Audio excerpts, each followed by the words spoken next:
Pamper child किसे कहते हैं और इसके क्या नुकसानात हैं। आप अपने बच्चे को पैम्पर चाइल्ड बनने से बचा के अपने मुल्क का मुफीद शहरी और घर का बेहतरीन फ़र्द कैसे बना सकते हैं। तो पहले देखते हैं कि पैम्पर चाइल्ड क्या होता है। पैम्पर चाइल्ड आज के दौर में बहुत ज़्यादा मशरूम की तरह पैदा हो रही है।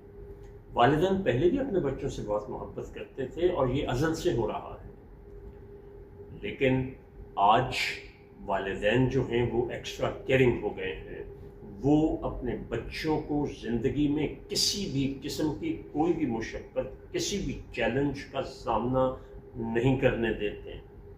ज़रा मौसम की शिद्दत हुई तो बच्चों को अंदर बुला लो, गर्मी बड़ी है तो फ़ौरन एसी चला दो, ज़रा सी उनको प्रॉब्लम हुई है तो फ़ौरन अच्छे से अच्छे डॉक्टर के पास ले जाओ। बच्चे की निगहदाश्त ना करें, बच्चे को तहफ़्फ़ुज़ ना दें, बच्चे का बीमारी में इलाज ना करें। मेरी किसी बात का ये मतलब क़त्अन नहीं है। बच्चों के अंदर एक कुदरती तौर पे इम्यून सिस्टम डेवलप होता है, तो उसके लिए बहुत ज़्यादा ज़रूरी होता है कि बच्चों को बचपन में ही मुश्किलात का सामना करने का आदी बनाया जाए। अगर हम ऐसा नहीं करते तो यही बच्चे बड़े होके माशरे में आने वाली मुश्किलात का सामना करने के काबिल नहीं रहते हैं। ज़रा सी बात पे घबराते हैं, डिप्रेशन, फ्रस्ट्रेशन, एंग्जाइटी और मुख्तलिफ़ किस्म के मसाइल का शिकार होकर ज़िंदगी में नाकामी उनका मुकद्दर हो जाती है, जिसके बजा तौर पर सबसे पहले ज़िम्मेदार उनके वालिदैन होते हैं, जिन्होंने इंतहाई निगहदाश्त के नाम पे उन बच्चों को ओवर केयर किया होता है। अभी जैसे आजकल ये जून का महीना है और जून में गर्मी अपने अरूज पे होती है, तो याद रखें अल्लाह तबारक ताला ने मौसमों की जो तकसीम बनाई है, हर मौसम की अपनी अहमियत और अफादियत है।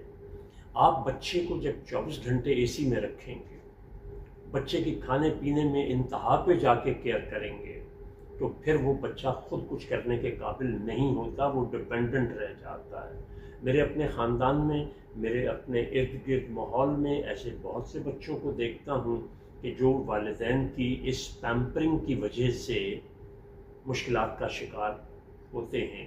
वो स्कूल मोहल्ले में ज़रा बड़े होते हैं, मोहल्ले में निकलते हैं तो बच्चों के साथ मामलात नहीं कर पाते, स्कूल जाते हैं तो अपने हम जमातों के साथ मामलात नहीं कर पाते, माशरे में बाहर निकलते हैं तो अपने हम जोड़ियों के साथ, अपने कुलीग्स के साथ उन्हें मुश्किलात पेश आती हैं और वो इस इंतज़ार में होते हैं कि कोई उनका काम कर दे, कोई उनको इस मुश्किल से बचा दे, और ऐसा नहीं होता। हक सच यही है कि उठाना खुद ही पड़ता है थका हारा बदन अपना, कि जब तक सांस चलती है कोई कांधा नहीं देता। बहुत शुक्रिया।